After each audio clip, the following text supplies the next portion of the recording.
오늘 우리에게 주시는 하나님의 말씀은 창세기 31장 11절부터 20절까지의 말씀입니다. 창세기 31장 11절부터 20절, 저와 여러분이 한 절씩 교독하시겠습니다. 꿈에 하나님의 사자가 내게 말씀하시기를 야곱아 하기로 내가 대답하기를 여기 있나이다 하매 이르시되 내 눈을 들어 보라. 양떼를 탄 순양은 다 얼룩무늬 있는 것, 점 있는 것과 아롱진 것이니라. 라반이 내게 행한 모든 것을 내가 보았노라. 나는 베델의 하나님이라. 내가 거기서 기둥에 기름을 붓고 거기서 내게 서원하였으니 지금 일어나 이곳을 떠나서 내 출생지로 돌아가라 하셨느니라. 라헬과 레아가 그에게 대답하여 이르되 우리가 우리 아버지 집에서 무슨 분깃이나 유산이 있으리요. 아버지가 우리를 팔고 우리의 돈을 다 먹어버렸으니 아버지가 우리를 외국인처럼 여기는 것이 아닌가. 하나님이 우리 아버지에게서 취하여 가신 재물은 우리와 우리 자식의 것이니 이제 하나님이 이르신 일을 다 준행하라. 야곱이 일어나 자식들과 아내들을 낙타들에게 태우고 그 모은 바 모든 가축과 모든 소유물 곧 그가 바단 아람에서 모은 가축을 이끌고 가나안 땅에 있는 그의 아버지 이삭에게로 가려 할세. 그때 라반이 양털을 깎으러 갔으므로 라헬은 그의 아버지의 드라빔을 도둑질하고 야곱은 그 거취를 아람 사람 라반에게 말하지 아니하고 가만히 떠났더라. 아멘. 22년도에 박찬욱 감독의 영화가 칸에서 감독상을 받게 됐어요. 그때 이제 그 영화 제목이 헤어져 결심이라는 영화인데 박해일 씨가 탕웨이 씨가 주인공으로 등장하는 영화이죠. 박해일 씨는 형사하고요. 그다음에 자신을 괴롭힌 남편을 죽인 용의자 탕웨이 사이에 어떤 감정의 변화를 일으키는 그런 것들을 이렇게 사사적으로 그린 영화입니다. 둘이 만나서는 안 되는 관계이죠. 왜냐하면 사건을 조사하는 과정에서 박해일과 탕웨이 사이의 미묘한 감정이 삼척시 바다, 우리 동해 삼척바다를 배경으로 이렇게 표현한 영화인데 박해일은 그 살인범을 잡아야 되고 탕웨이는 형사로부터 도망가야 되는데 절대 둘이 만나서는 안 되고 둘이 감정을 키워서는 안 되는데 이 두 사람이 이제 감정을 키우는 그와 같은 영화입니다. 이 영화처럼 어쩌면 오늘 말씀에서도 같이 해서는 안 되는 야곱과 라반의 관계를 나타내주고 있습니다. 지난주에 살핀 것처럼 야곱은 자신의 실질적인 아내 레아와 라헬을 부르고 그리고 그간 있었던 일들을 소상히 설명하죠. 그리고 지난 시간에 배우고 살피신 대로 라반 삼촌으로부터 야곱이 10번이나 자신을 속이고 괴롭혔지만 세롭힘을 당했지만 하나님께서는 그 사실을 다 보고 계셨고 그리고 그것들을 갚아주셨다 말씀하셨음을 전했습니다. 그리고 그 결과 하나님은 아롱진 것, 점 있는 것과 또 야곱이 될 것들, 이런 것들이 그 양떼들이 상품 가치가 없지만 그것들이 야곱의 것이 될 것이고 그것이 건강한 양들로, 가축들로 야곱의 것이 될 것이다 라는 것을 우리가 살폈습니다. 그리고 레아와 라헬 역시 이 내용을 인지하고 비록 라반이 자신들의 아버지임에도 불구하고 다 안 같이 말하죠. 우리 14절과 16절 말씀 볼까요? 읽겠습니다. 시작. 라헬과 레아가 그에게 대답하여 이르되 우리가 우리 아버지 집에서 무슨 분깃이 아버지가 우리를 팔고 우리의 돈을 다 먹어버렸으니 아버지가 우리를 애국인처럼 여기는 것이 아닌가. 하나님이 우리 아버지에게서 취하여 가진 재물은 우리와 우리 자식의 것이니 이제 하나님이 당신에게 이르신 일을 다 준행하랴. 라반이 평상시에 딸들을 어떻게 생각하고 있는지를 이 딸들의 그런 고백을 통해서 알 수 있죠. 라반이란 인물, 우리가 이미 살핀 것처럼 야곱보다도 더하면 더했지 착한 사람은 분명히 아니죠. 이해타산적이고 이익을 따라가는 사람이죠. 그런 라반의 인물됨이 어떠한지를 우리가 알 수 있는 대목입니다. 레아와 라헬은 아버지 라반이 자신들을 어떻게 해요? 팔았다라고 표현해요. 팔았다. 그리고 가족이 아닌 뭐라고 여겼어요? 우리를 이방인처럼 여겼다라고 표현하고 있습니다. 그리고 재산 역시 자신들에게 주지 않을 것이라고 부당한 대우를 우리에게 했다. 우리가 부당한 대우를 받고 있다라고 야곱처럼 하소연합니다. 그래서 레아와 라헬은 어떡하죠? 야곱처럼 하나님께서 자신들의 복을 라반에게서 빼앗아 주셨다라고 말합니다. 더불어 이 모든 계획은 16절에 어떻게 하죠? 하나님께서 자신들에게 명령하신 것을 인지했어요. 아, 이건 하나님이 하신 거구나. 그래서 레아와 라헬 역시 자신들의 가족과 헤어질 결심을 오늘 본문의 말씀에서 하게 됩니다. 그리고 신변 정리를 시작해요. 근데 이 신변 정리를 하면서 문제가 생겼어요. 우리 19절과 20절 말씀 볼까요? 19절, 20절. 읽겠습니다. 시작. 그때 라반이 양털을 깎으러 갔으므로 라헬은 그의 아버지의 드라빔을 도둑질하고 야곱은 그 거취를 아람 사람 라반에게 말하지 아니하고 가만히 떠났더라. 라헬이 아버지 라반의 드라빔을 훔쳤다라고 표현하고 있어요. 이 드라빔은 사람 모양으로 된 건데요. 이 드라빔은 이스라엘 역사 속에서 계속 사라지지 않고 계속 등장하는 우상이에요. 왜 이들은 이렇게 드라빔에 집착했을까요? 일단 드라빔에 대해서 한번 살펴보는 게 먼저겠죠. 우리 사진 한번 보여주시면 이렇게 생긴 게 드라빔입니다. 다양한 모양을 하고 있죠. 이런 드라빔의 우상은 아르메니아 혹은 갈대아 지역에서 기원한 것으로 추정돼요. 셈족 사이에서 만연되었다고 보고 있어요. 그래서 점차 나중에 가나안인들의 대중적인 우상이 됐죠. 그래서 우리가 보면, 그러니까 셈족 갈대아는 지금으로 하면 이란, 이라크, 또 사우디 그쪽 지역이고, 가나안 하면 우리 지금 이스라엘이죠. 그 먼 지역에까지 이 대중적인 우상들이 퍼졌다라고 보시면 되겠어요. 이스라엘 역사에서도 자주 발견되는 우상이에요. 사사시대에도 이 제사장의 성의 중에 하나인 에봇과 드라빔이 함께 사용될 만큼 타락했다라고 보시면 되겠어요.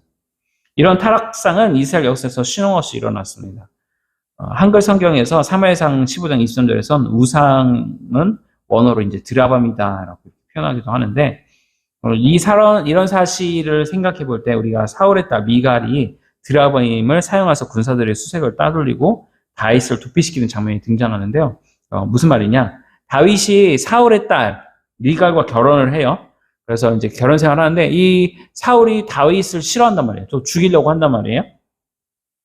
여러 차례 죽이려고 하고 특별히 또 사울이 귀신 들려서 악행을 저지르죠. 그때 사무엘상 19장에 11절과 16절에 사울이 다윗을 잡으라고 군사들을 보내요. 그때 이 장면이에요. 한번 읽어볼까요?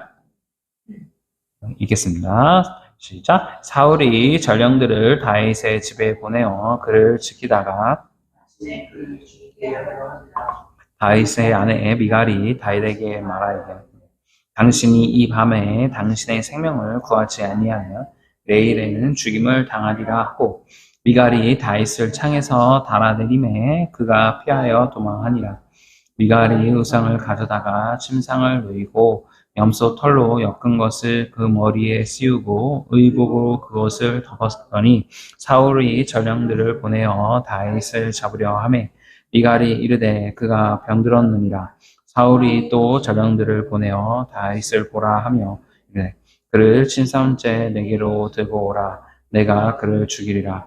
전령들이 들어가 본즉 침상에는 우상이 있고 염소털로 엮은 것이 그 머리에 있었더라. 네. 자, 다윗의 집은 미갈과 함께 있었고요. 다윗은 집에 미갈과 함께 있었고 군사들이 이제 닥쳐온 거죠.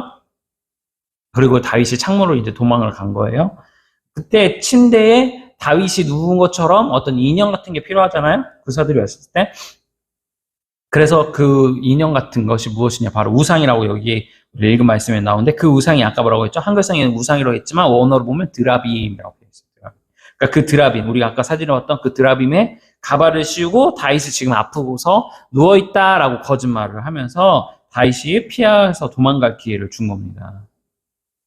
이때도 미갈이 라헬처럼 사울의 드라빔을 훔쳐서 집에 가지고 온 것 같아요. 그러니까 이 드라빔은 애초에 다윗이 드라빔을 섬길 일은 없기 때문에 그럼 미갈일 것인데 미갈도 그럴 리는 거의 없고 결국은 사울의 드라빔을 갖고 왔겠구나라고 생각해 볼 수 있어요. 자, 이렇게 드라빔은 이 고아를 막나고 이스라엘 백성이 생활 가운데서 아주 깊숙이 자리하고 있어서 선지자들의 경고의 대상이 되기도 했습니다. 자주 등장해요. 그럼에도 이스라엘은 그들의 역사 내내 여호와의 신앙을 추구하면서도 이 드라빔 우상을 겸하여 섬기거나 그것을 수호신처럼 자기 몸에 들고 지니고 다니는 경우가 매우 많았어요. 그래서 내용들 보면 사사기나 에스겔, 호세아, 스가랴 등 다양한 선지서에 또 내용의 성경에 이 드라빔이 등장합니다.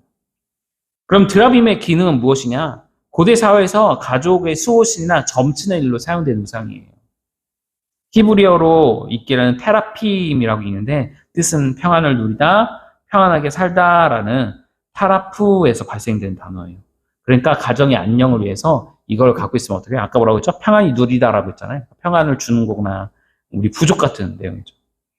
가족의 행복을 가져다 주는 거고 믿은 일종의 우상을 가리킵니다. 그래서 가족의 수호신이라고 생각하면 됩니다. 그런데 이게 이제 단순히 우상으로 번역되기도 한 것이죠. 그래서 드라빔은 가정의 안정과 번영, 또 행운들을 가져다 준다고 믿은 수호신이자 앞날을 예견하거나 복을 구하는 점술 혹은 신의 뜻을 묻는 신탁, 구복과 관련된 고대 중동, 근동 사람들이 가장 선호하는 수호신이었다라고 볼 수 있어요. 주로 다산과 풍요를 주관하는 신으로 소문되었어요. 우리가 지난 시간에 배웠던 게 뭐냐면 하나님이 꿈속에 라반을 통해서 이렇게 하지 말라, 야곱을 하지 말라 그렇게 이야기했음에도 불구하고 라반이 야곱에 어떤 표현을 하냐면 내가 점을 쳐서 하나님이 야곱 너와 함께하는 것을 알게 됐고 복을 주는 장면, 그렇게 고백하는 장면이 있어요. 그런데 이때 점치는 게 무엇이냐? 바로 이 드라빔이에요. 드라빔을 갖고 점을 친 겁니다. 그렇게 본 겁니다. 주로 나무를 깎아 만들거나 또는 은으로 주조되기도 했습니다. 일정한 형태나 정해진 모양이 없었고요. 대개는 우리들이 본 것처럼, 아까 본 것처럼 사람의 형상을 이렇게 비슷하게 만들어서 하거나 또는 특정 짐승의 형상을 닮은 것으로 보이기도 합니다. 크기는 인형처럼 작은 것에서 시작해서 사람 체구에 맞먹을 장승처럼 큰 체구에 맞먹을 만큼 큰 것도 있었습니다. 그리고 낙타 안장 아래에 숨길 만큼 작은 것에서부터 사람만큼 큰 것에 이르기까지 모양과 그 크기가 다양했다라는 것이죠. 그래서 좀 이따 살피겠지만 라반이 가지고 있었던 것은 낙타 안장, 이 낙타 안장에 숨길 만큼 작은 것으로 추측이 됩니다. 저희도 이제 교회가 이제 이사를 했잖아요. 했는데 이사한 날 이제 저는 몰랐는데 그 1층 이제에서 저희가 이제 3층 교회가 3층인데 똑같이 영화교회처럼 1층에서 짐을 막 옮기려 하는데 그 입구에 저는 몰랐는데 우리 청년이 그러더라고요. 목사님 저거 보세요. 그러고 뭔가 봤더니 이제 부적이 있는 거예요. 부적. 그래갖고 교회 이사하는 날 그 입구에 부적이 있으니까 좀 주눅들 수도 있고 재수없네. 이거 큰일 났네요. 귀신이 없는 거 아닌가 막 그런 생각도 할 수도 있는데 제가 이제 그러고서 이제 그 주일날 이제 설교를 성도한테 했으면 어떤 얘기를 했냐. 여러분들 그 부적이 있으므로 우리 교회가 재수가 못 먹는다고 생각하면 여러분들 믿음이 진짜 크신 거라고. 네, 그 부적의 효능에 대해서 그만큼 여러분들 인정하시는 거 아니냐 말씀을 드렸죠. 부적이 있건 없건 상관없다. 그거는 그냥 종이고 사단 마귀가 어떤 주술적으로 우리가 너무나 영화나 그런 걸 봐서 그렇지 부적을 붙여놨다고 해서 귀신이 뭐 이렇게 하고 방해하냐? 그렇지 않다. 부적이 있고 없이 상관없이 우리 교회 사역을 사단 마귀는 방해하게 돼 있다. 그렇게 설명을 한번 드린 적이 있었습니다. 그것처럼 어떤 부족하면 우리 한국인들에게 있어서 막 그 지갑에 넣기도 하고 뭐 속옷에 넣기도 하고 별의별 다 하잖아요. 뭐 잠자는 이마 밑에 베개에다 넣기도 하고 그런 내용 그런 것들이 바로 이 드라빔이라는 거예요. 드라빔. BC 21세기 중엽 북 메소포타미아에서 호리인들이 세운 도시인 루지라는 곳이 있어요. 지금 현재 이라크 바그다드 북서쪽 250여 킬로 지점에 있는데 이곳에서 발견된 누지 법전에서는 부친의 드라빔을 소유한 자가 상속권을 가지도록 규정이 되어 있어요. 이해되시나요? 그러니까 이 드라빔은 단순하게 수호신 또는 점을 치는 것에만 그치지 않고 이 루지 법전이라는 것에 보니까 이 드라빔을 가지고 소유한 사람이 그의 아버지의 또는 상속권을 가질 수 있다라는 거예요. 그래서 라헬과 미갈이 아버지의 드라빔을 탐낸 것이고 미갈이 사울 왕의 드라빔을 갖고 있었던 거예요. 왜? 자신의 오빠가 아니라 자신의 남편인 다윗이 왕이 되기를 바랬기 때문인 것이죠. 라헬은 자신의 아버지 라반의 재산에 대한 소유권을 오빠들에게 요구하기 위해서 훔친 것이죠. 아까 전에 레아와 라헬이 뭐라고 했죠? 우리들의 몫을 주지 않았다 우리 아버지는. 그 이야기하죠. 라반의 재산에 대해서 우리에게 목을 주지 않았다. 이렇게 라헬은 아버지의 우상 드라빔을 훔쳐서 야곱과 함께 몰래 떠났습니다. 라반의 일행들은 야곱이 떠난 줄도 모르고 있다가 3일 만에 알게 됐습니다. 3일 만에. 지난 시간에도 한번 살폈지만 왜 모르냐? 하도 많아지니까 3일길 떨어져서 거하고 있었다고 했잖아요. 그러니까 이들이 떨어져서 이제 이미 간 것을 몰랐던 거죠. 그 많은 식구들이 인도하는데 왜 이렇게 모를 수 있냐? 그 내용이 아까 그 얘기예요. 설명을 드린. 그래서 라반은 몰래 이제 떠나 가나안으로 이제 갈 수가 있었던 것인데 야곱이 떠나게 된 것을 라반이 7일 길을 엄청 달려서 따라잡습니다. 그리고 길르앗이라는 곳에서 야곱을 드디어 잡습니다. 자, 사짐을 보시면 이 지역이 이 드라빔 아까 그 얘기 그래서 이렇게 실제 드라빔이에요. 이거는 드시고 넘어가시고 네, 이 지역이에요. 이게 길르앗이라는 거죠. 바로 이 지역까지 이릅니다. 지금의 이제 시리아예요. 우리로 하면 지금 현대 나라로 이름을 하면 시리아. 영어식 표현으로 하면 이제 골란이라는 지역인데 그런데 이 라반이 야곱에게 이르자 맞아 이상한 일이 벌어졌어요. 무슨 일이 벌어졌냐? 24절 말씀 보면 밤에 하나님이 아람 사람 라반에게 현명하여 이르시되 너는 삼가 야곱에게 선악간에 말하지 말라. 이렇게 해코지하지 말라 그렇게 얘기를 하셨단 말이에요. 하나님이 밤에 라반에게 꿈으로 나타나셔서 말씀하신데 성경에서는 여기서 삼가라는 표현을 썼어요. 우리 24절 말씀 보면 삼가 읽어볼까요? 시작. 하나님이 너는 삼가 야곱에게 선악간에 말하지 말라. 그래서 여기서 이 삼가라는 게 히브리어 성경을 보면 반드시 꼭 야곱에 대해서 잘못을 따지지 말라라고 해서 명령했어요. 잘잘못 따져. 그럼에도 불구하고 지난 시간에 살폈던 것처럼 라반은 어떻게 온전히 하나님을 믿지 않았긴 사람이기 때문에 어떻게 이야기냐? 달리 말합니다. 26절부터 29절 말씀 볼까요? 읽을게요. 시작. 라반이 야곱에게 이르되 내가 나를 속이고 내 딸들을 칼에 사로잡힌 자 같이 끌고 갔으니 어찌 이같이 하였느냐? 내가 즐거움과 노래와 붓과 수금으로 너를 보내겠거늘 어찌하여 내가 나를 속이고 가만히 도망하고 내게 알리지 아니하였으며 내가 내 손자들과 딸들에게 입맞추지 못하게 하였으니 내 행위가 참으로 어리석도다. 너를 해할 만한 능력이 내 손에 있으나 너희 아버지의 하나님이 어젯밤에 내게 말씀하시기를 너는 삼가 야곱에게 선악간에 말하지 말라 하셨느니라. 자, 보세요. 본인도 지금 자기 입으로 하나님께서 야곱에 대해서 잘잘못을 따지 말라라고 하셨어요. 그러면서 야곱을 뭐라고요? 나무라잖아요. 나무래요. 내가 너를 죽일 수 있는데 하나님 때문에 참는다라고 하면서 야곱을 겁박합니다. 자, 그런데 보세요. 라반이 사실 야곱에게 온 이유는 지금 읽은 내용 때문이 아니에요, 사실은. 내가 뭐 왜 너 나 인사도 안 하고 그렇게 가냐? 우리 딸들하고 우리 손자들하고 인사도 못 하고 이렇게 하게 갔냐? 내 행위 어렵다 하면서 이렇게 말을 하지만 사실 라반은 자신의 딸들을 아까 어떻게 했죠? 이방인 취급했다고 했잖아요. 그러니까 이 이야기가 아니에요. 결국 무엇 때문에 왔느냐? 31절이에요. 31절. 같이 읽어볼까요? 30절. 읽겠습니다. 시작. 이제 내가 내 아버지 집을 사모하여 돌아가려 하는 것을 오거니와 어찌 내 신을 도적질하였느냐. 이거예요, 이거. 내 신. 왜 드라빔 훔쳤냐. 결국 지금 이렇게 라반이 온 것은 라헬이 훔쳐간 그 드라빔 때문이었습니다. 애지중지한 그 우상단지 때문에 이 난리를 친 겁니다.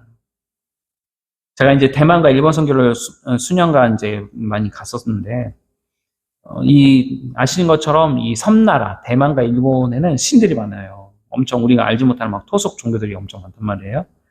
우상도 많고, 그래서 일본을 가시면 신사들을 많이 발견하게 되잖아요. 집에도 불상과 우상단지들이 엄청 많아요. 한 번은 이제 저희가 이제 계속 전도를 하면서 어떤 점쟁이 할머니, 그러니까 점쟁이 할머니요. 할머니가 계셨어요. 그래서 그분이 이제 전도하고 그분이 또 음식을 잘하셔서 저희 이제 교회 사람인데도 불구하고 가정으로 초대하셔서 고로케도 먹고 막 했는데 그 일본 음식을 다양한 먹거리가 많잖아요. 그런데 이 이제 가정에서 전통적으로 이 고로케를 맛있게 잘 먹거든요. 그러니까 고로케를 한번 먹어보세요. 진짜 맛있는데. 어쨌든 그렇게 대접을 받았는데 딱 보니까 한편에 병원 쪽을 보니까 이렇게 그 자명종 시계처럼 돼 있게 이렇게 해서 예쁘장하게 어떤 이렇게 그 불상은 아니었던 거요. 어떤 우상 같은 게 있더라고요.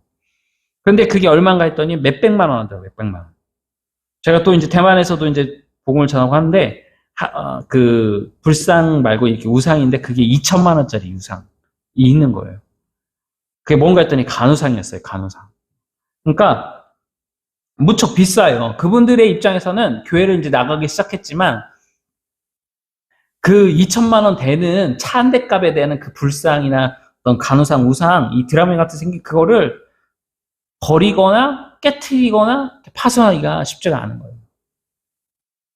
드라빔이 자신의 재산을 증명하는데 사용되는 인감동장 같은 존재이기 때문에 이 라반의 입장에서는 그 가치가 매우 매우 큰 거예요. 그냥 단순하게 돌덩어리 우리가 생각하는 흔히 볼 수 있는 그런 것들이 아니라는 거예요. 자신이 절신을 믿는 신이기 때문에 반드시 찾아내야 했던 것입니다. 그래서 라반은 야곱의 모든 집을 수색해요. 그리고 마지막에 라헬의 텐트가 딱 남아서 드디어 갔습니다. 그림 한번 보여주시겠어요? 이렇게 간 거죠. 그래서 라반이 앉아있고 왼쪽에 여러분들 보는 것처럼 이렇게 라반이 얘기해요. 라반이 뭐라고요? 아버님, 제가 지금 생리 중에서 일어나지 못하니 아버지가 이해해달라라고 합니다. 그러면서 그 밑에 방석 밑에다 숨겨놓은 거죠. 라헬이 앉은 자리를 빼고 다 뒤져봤습니다. 결국 찾지를 못한 것이죠. 그러자 야곱이 라반에게 화를 냅니다. 그간 야곱이 수고한 다음에 속에 담았던 그 삼촌, 외삼촌에 대한 그 분노를 쏟아내는 거죠. 얼마나 서러웠던지 진심으로 쏟아냅니다. 그리고 할 말이 없던 라반은 어떻게 해요? 야곱에게 이제는 더 이상 서로에게 해를 가지 말자라고 하면서 손절 아닌 손절을 탁 하죠. 그러면서 돌무더기를 세우고 언약을 세웁니다. 그리고 그걸 이름을 무엇이라 표현하냐? 여갈사두다라고 이름 짓습니다. 뭐냐? 돌무더기의 약속이라는 뜻이에요. 그렇게 서로 맹세하고 이제는 정말 헤어질 결심을 하면서 유중의 미를 거두는 것이 오늘 본문의 내용입니다. 이제 말씀을 정리하면서 한번 오늘 우리에게 주시는 교훈은 무엇인지 한번 살펴볼게요. 우리는 오늘 말씀을 통해서 몇 가지 교훈을 얻을 수 있어요. 오늘 라반이 야곱을 쫓는 실질적인 이유가 드라빔을 라헬이 훔쳤기 때문입니다. 우리들은 삶을 살다 보면 안 좋은 일이 생길 때 있어요. 성경에서는 우리 성도들에게 안 좋은 일이 생기는 이유에 대해서 여러 가지를 설명하는데 그 중에 하나는 바로 오늘 말씀처럼 라헬의 행동에서 나타납니다. 내가 실수를 하거나 또는 라헬처럼 비신앙적인 행동을 했을 경우입니다. 복의 근원이 되시는, 그러니까 그 드라빔이 어떤 주는 유산적인 인감 도장과 같은 그 드라빔을 갖고 있는 사람이 유산의 상속을 얻을 수 있는 권리가 있는 매우 소중한 것을 알고서 그녀가 훔쳤는데 그것을 의지할 것이 아니라 하나님을 의지했어야 되는 것이죠. 나일처럼 비신앙적인 행동을 했을 경우 우리에게 고난이 온다는 거예요. 지난 시간에도 말씀드린 것처럼 오늘 말씀에서도 하나님은 지금 라헬을 지켜보고 계세요. 다윗의 아내 미갈의 경우에도 그랬지만 하나님을 의지하지 않으면요 끝이 좋지 않아요. 끝이 안 좋아요. 그래서 하나님만 의지해야 하는 것입니다. 두 번째로 안 좋은 일이 생기는 건 뭐냐? 바로 야곱 같은 경우예요. 야곱은 라반을 어떻게 해요? 정말 성심성의껏 생겼어요. 그래서 40절에 이런 표현이 되어 있죠. 볼까요? 40절. 40절 있나요? 40절 제가 안 했군요. 40절에 이렇게 표현하고 있어요. 내가 이와 같이 낮에는 더위와 밤에는 추위를 무릅쓰고 눈 붙일 겨를도 없이 지냈나이다. 정말 하나님 의지하고 믿는 사람으로서 본이 되기 위해서 외삼촌 라반에게 성실하게 했다는 거예요. 우리가 믿는 사람으로서 직장 생활을 하면서 성실하게 하나님을 믿고 그렇게 속이지 않고 최선을 다해서 농땡이 치지 않고 열심히 직장 생활을 하지만 믿지 않는 라반과 같은 그 사람들 때문에 우리가 고생하고 안 좋은 일을 겪게 될 수 있다는 것이에요. 믿지 않는 그 직장 상사 때문에 내가 최선을 다했는데도 불구하고 라반 같은 사람 때문에 사단 마귀를 포함해서 욥의 경우에서처럼 욥은 하나님을 믿고 정말 착한 사람이었음에도 불구하고 마귀가 욥을 시험해서 하나님을 원망하게 하려고 정말 많은 아픔과 괴로움과 고통을 줬다는 거예요. 여러분들이 간혹 어려운 일을 겪을 때 마귀의 해방이 있을 수 있다는 이 사실을 인정해야 돼요. 깨달아야 돼요. 내가 잘했는데도 불구하고 저 직장 상사가 저 동료가 악하기 때문에 나를 괴롭혔구나. 세상에 그러잖아요. 세상 그냥 어떤 믿는 거를 떠나서 착하게 살면 안 돼. 너 이용만 당해. 그게 보편적인 사람들의 인식이잖아요. 그 이야기입니다. 세 번째로 안 좋은 예는 무엇이죠? 안 좋은 일이 생기는 일은 하나님이 우리를 안 좋게 일부러 하실 때가 있어요. 어떻게요? 광야로 보내셔서 훈련시킬 때. 사도 바울은 이것을 군인의 예로 설명했어요. 우리가 앞에 첫 번째와 두 번째 환란에서 넘어지지 않도록 하나님은 작은, 그러니까 우리로 하여금 낙담하고 힘들고 괴롭히는 그런 어떤 그 악인과 같은 시험과 환란이 아니라 훈련의 길, 트레이닝으로 우리가 능히 이겨나갈 수 있도록 우리를 힘주시기 위해서 훈련시킨다는 거예요. 우리 아이들이 걷기 위해서는 어떻게 해요? 잡고서 깨근깨근 아장아장 걷는 것을 노력해야 돼요. 최근에 이제 저희 아이가 이제 자전거 타는 것을 첫째 아이가 배우는데 힘들어도 계속 페달을 굴려야 되죠. 페달 안 굴리면 어떡하죠? 넘어지는 거예요. 꼬꾸라지고 넘어져요. 그게 힘들어요. 근데 잡아주고 있는 동안은 할 수 있어 하면서 계속 굴려. 잘해. 균형을 잘 잡아야 돼. 트레이닝 하는 거죠. 힘들죠. 자, 그렇다고 한다면 우리들은 일단 첫 번째인 라헬의 모습처럼 하나님 앞에 범죄함으로 고난당할 일이 없도록 해야 되겠죠. 혹여 넘어져도 바로 즉시 어떻게 해요? 회개하고 하나님께 살려달라고 외쳐야 합니다. 그리고 두 번째와 세 번째의 경우에 고난이 왔을 때는 첫 번째도 포함해서 우리는 이와 같은 신앙의 자세를 가져야 돼요. 우리의 42절, 49절, 54절 말씀. 같이 읽을까요? 시작.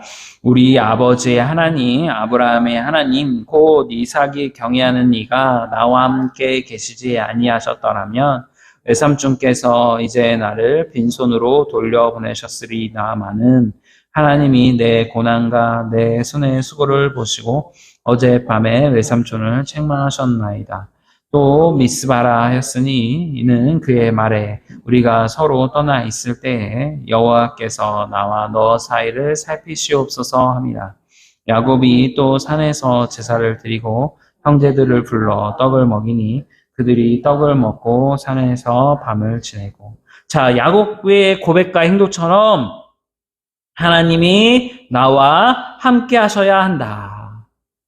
하나님이 지켜보시고 있다는 신앙의 고백이 있어야 합니다.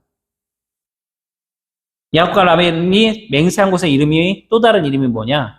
여러분들 한 번 정도를 봤을 미스바. 영적인 각성 집회 막 그런 거 하잖아요. 미스바. 사무엘 때 이야기인데 이 미스바에 이제 나중에 사무엘이 사사가 돼서 미스바의 영적인 각성을 일으키는데 근데 그 미스바의 뜻이 뭐라고요? 지켜본다라는 거예요. 지켜본다. 누가요? 하나님이. 라반도 야곱의 신앙 고백에 동의한 것입니다. 하나님이 우리를 지켜보고 있다는 사실을 잊지 말자라는 뜻으로 이곳 이름을 미스바라 하자라는 거예요. 미스바. 그리고 나서 야곱이 한 행동은 바로 미스바에서 하나님께 뭘 하죠? 희생 제사를 드려요. 제사. 예배드리는 삶이 되었습니다. 바로 이것입니다. 여러분들이 여러 이유로 고난을 당하고 어려움을 당할 때 행동해야 할 방법은 라헬과 미갈처럼 아버지의 드라빔을 훔쳐올 것이 아니라 하나님이 나와 함께 하신다. 하나님이 나를 지켜보고 계신다라는 확신과 호람대요. 하나님 앞에서의 신앙이 필요한 것입니다. 하나님 앞에서 우리가 행동해야 합니다. 그리고 예배를 어떻게 해요? 철저히 드리는 예배 중심의 삶이 되어야 한다는 것입니다. 그래야 승리할 수 있습니다. 그런데 이게요, 평상시에 훈련되지 않으면 안 돼요. 평상시에. 어려운 일이 생겼을 때 라헬처럼 드라빔을 찾게 되어 있어요. 우리 인간의 마음이 그래요. 드라빔. 우리에게 있어서 드라빔은 무엇입니까? 친한 친구? 부모님? 또는 뭐 게임? 또 아니면 그 외의 것들? 그래서 아까 세 번째 경우처럼 하나님은 우리를 광야로 보내셔서 훈련시키시는 거예요. 너희 애들의 생각하는 드라빔 찾지 말고 탁 찌르면 하나님만 바라보고 예배 자리 나오도록 하기 위해서 우리를 광야로 보내시는 거예요. 사랑하는 여러분, 특별히 오늘 이 예배를 통하여 우리가 나아가는 사랑하는 여러분, 오늘 말씀을 잘 기억하시기 바랍니다. 하나님이 나와 함께 하신다. 미스바. 하나님이 나를 지켜보고 계신다. 그 사실을 늘 인지하셔서 어떠한 상황 가운데서도 드라빔이 아니라 하나님을 찾고 하나님만을 붙들고 예배 가운데 나아가는 저 여러분 되기를 주님의 축복합니다. 오늘 말씀 가면 같이 진행하고 기도하겠습니다.